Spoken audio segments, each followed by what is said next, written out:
Welcome back to DS Trucks. It has been a while since I made a video, but I wanted to make one because we've got some new tires on our 22 350.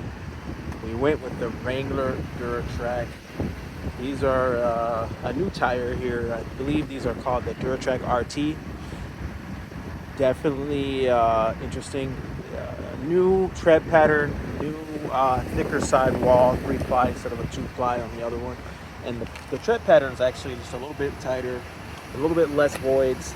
I think they were going for a less noisy ride, but I had the previous version on a truck.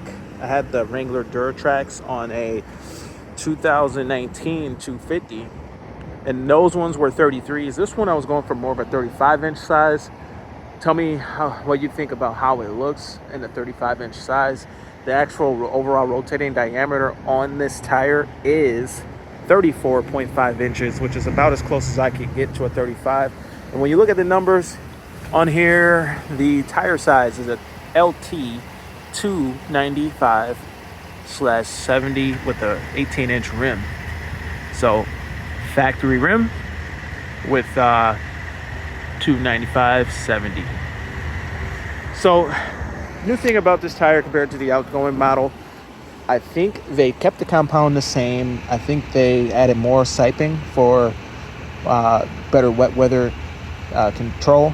They took away the pre-drilled studs. They changed the pattern so that it could be a little bit quieter on the road and have more of a contact patch, less voids. So probably not as good for snow or for mud, but probably better in all the other situations that most people drive these vehicles.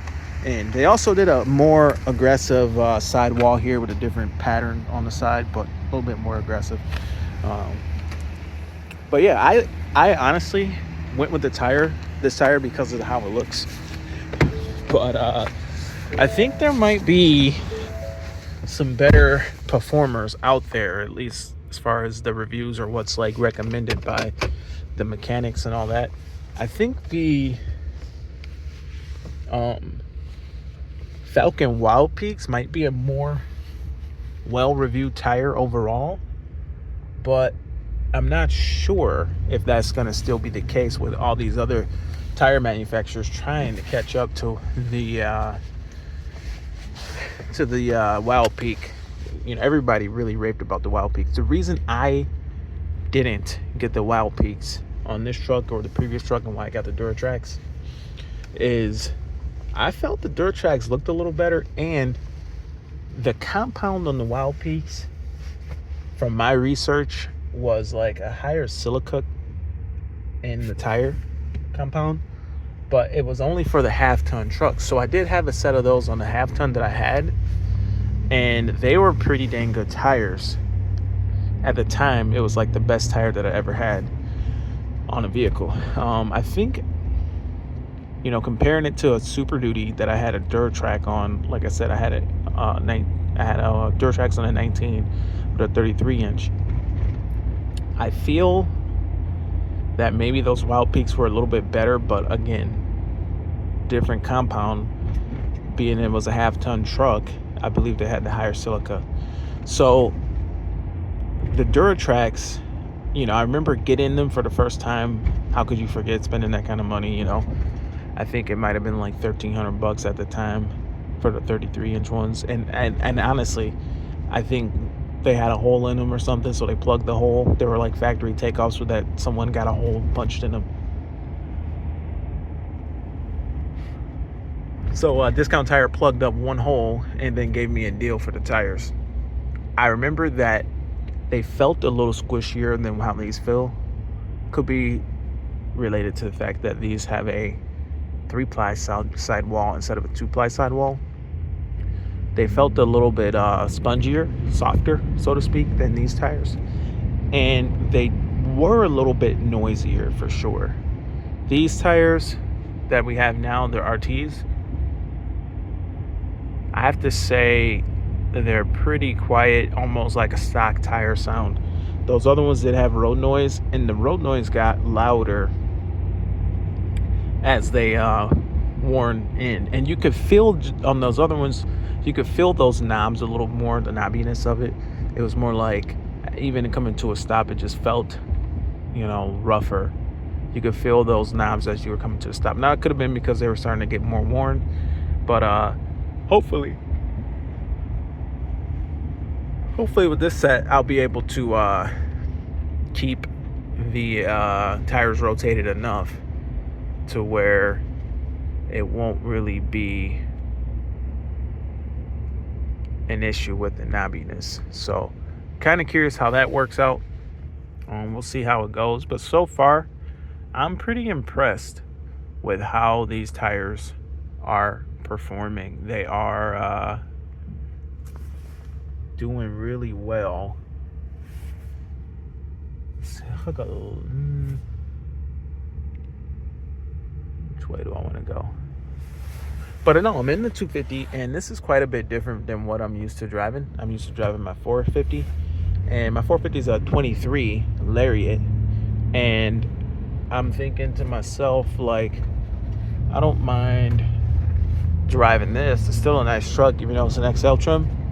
Still nice, but now I've been in it for about 15-20 minutes. I have to admit, I am missing my 450. I kind of like how that drives just a little better. It's got, like, in 2023 they put like more caster in the wheel or something, because it tends to want to drive a little bit straighter, I feel, than this thing feels like it's wandering a little. And I just had everything on this truck aligned and all that. Actually, quite a bit of warranty work was just done to this truck. Let's see here. Yeah, quite a bit of warranty work was just done to this truck. We got all new batteries in there, so 2 new batteries. We've got a new drag link, I think, in here, and the transmission got a reprogram. It still shifts kind of funny though, but it doesn't slam into gear anymore like it was. Like, every time I put this into gear, I actually wanted to go that way. I'm trying to see something over there. I didn't realize, is it over here or over there? It's over there. The transmission was like slamming into gear, so they did this relearn thing, and it's better for sure. Like, it's not doing it nearly as much, but yeah, I do kind of like, even though you know, these tires are very nice, it doesn't make it better than the 450. The 450 just needs new tires on itself, because the tires have gotten knobby on the 450, or out around a little bit. But I feel the 450 drives better than this. You know, the engine's actually 7.3 liter V8 engine is pretty good in a lot of ways. I'll turn this around though. It's pretty good in a lot of ways. Like, it's smoother and everything than the, and I gotta back it up. It's smoother than the diesel, and only thing is, it just doesn't have the torque. It's faster, meaning that it's got more horsepower. Well, I don't think it does have more horsepower, but it's got a good amount of horsepower, but it's got more RPM, so the engine is a faster engine. But when the torque of that diesel catches up, it really is a quicker vehicle. You just have to put your foot down a little more to really make it go quicker. I'm not actually sure though if it's faster, because it is a dually and it's a heavier vehicle, so I don't know. It's just, it's also geared wrong for speed. It's more geared for towing.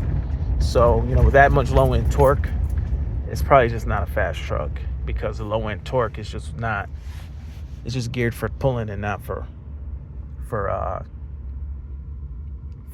accelerating. Whereas this truck, same thing, geared for pulling, not accelerating, but it's got a faster engine, so it's kind of, I don't know, it's kind of questionable. I don't know which one would be faster, but it's interesting driving a lower trim level truck and really just seeing what you like, or what you need and what you really don't need. Or I guess you don't need anything. You don't even need a truck. You could just get like a wheelbarrow and like move like rocks and stuff and dirt, just wheelbarrow it. mean, what do you really need? But what do you really want in a truck? What can you really live without? Like the heated steering wheel, I'm not missing that. It's whatever, it's on when it's on, but it's whatever. The heated seats, kind of missing those a little bit. I got a heated jacket on though, so I am missing the heated seats just a little bit. Look at this vape store for lease. I'm kind of curious. How much is this freaking vaping store? How much could a vape store cost? It's got like a lobby, a door. Someone might have broken that door. Pretty interesting little spot, but not like a whole lot of. It does have like a warehouse there. Weird spot though. It's busy here. If I was here, they'd probably hit me. You probably have to sell a lot of vapes to have a spot like this. What a awful business model. Selling poison. How much poison can you sell? We gotta sell a lot. We gotta freaking rent. We gotta sell a lot of rent to keep up with all this poison. Interesting building though, huh? I wonder how much the lease is.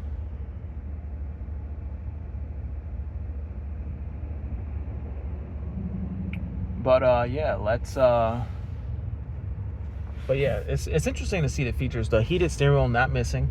Heated seats, a little bit. Missing those a little.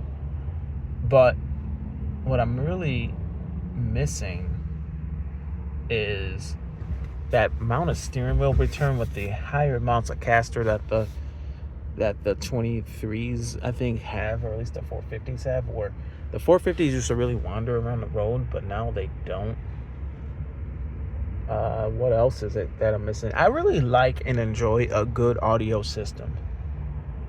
The XL speakers,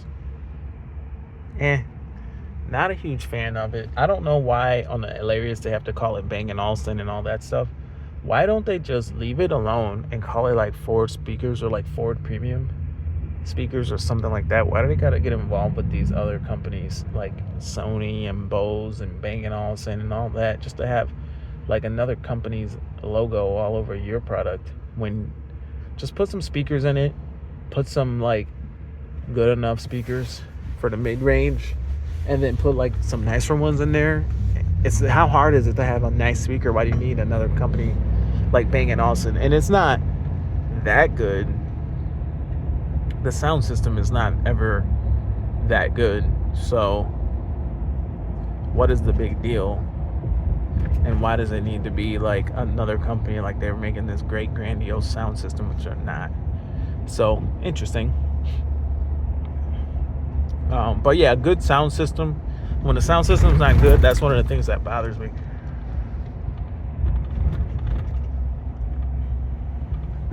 It's a sound system that just isn't that, a sound system that doesn't sound good. If you put on a nice podcast or something that sounds clean, some music, a little bit of bass, that with the XL trucks is lacking a little.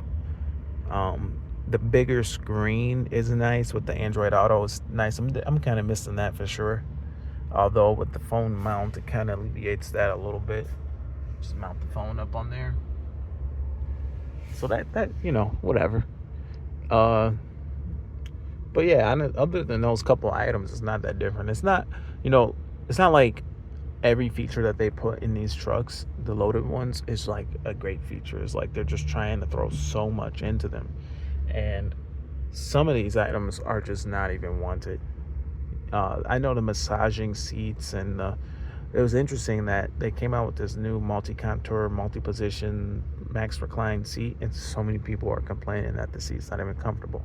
And it's like, yeah, I can see how that could be an issue when there's so much going on the seat, when you just want a nice cushion to sit down on. You want to put all these electronics in the seat and this gizmo and that. Maybe at the end of the day, the seats don't even feel good. These XL seats, it's interesting that they feel so good because there's like nothing in it but a piece of foam. They don't do anything. I do kind of wish they went up and down. They don't. That's kind of a weird thing to omit from the vehicle. But I don't know. I don't know if I drive this home tonight, if I go get back my 450. You know what I mean? But anyway, the point of the video, the Wrangler Duratrac so far, they're better. They're an improvement over, you know, the slicks that I had on here. I had freaking bald tires on here. So maybe I'll order one more tire to be a spare. I don't know. It's kind of hard to do that, you know, when it's going to sit up under there. But as it sits now, we cannot even put a spare on here. So something to think about. Maybe I'll order one for a spare. But anyway, my name is Sean. This video is running long, 15 minutes. What else can you say more about tires? Check out on YouTube all the reviews on Wrangler Duratracs. All I can tell you is these ones, they're quieter. Their sidewalls noticeably stiffer. We went with 35's. Yes, they'll fit. Closest you can get as of right now is like a 34.5 on a stock rim, unless you go to like a different size rim. And that's probably going to change as more tire sizes become available, as this is a relatively new tire. But anyway, my name is Sean. This is DS Trucks. See you in the next one. Over and out.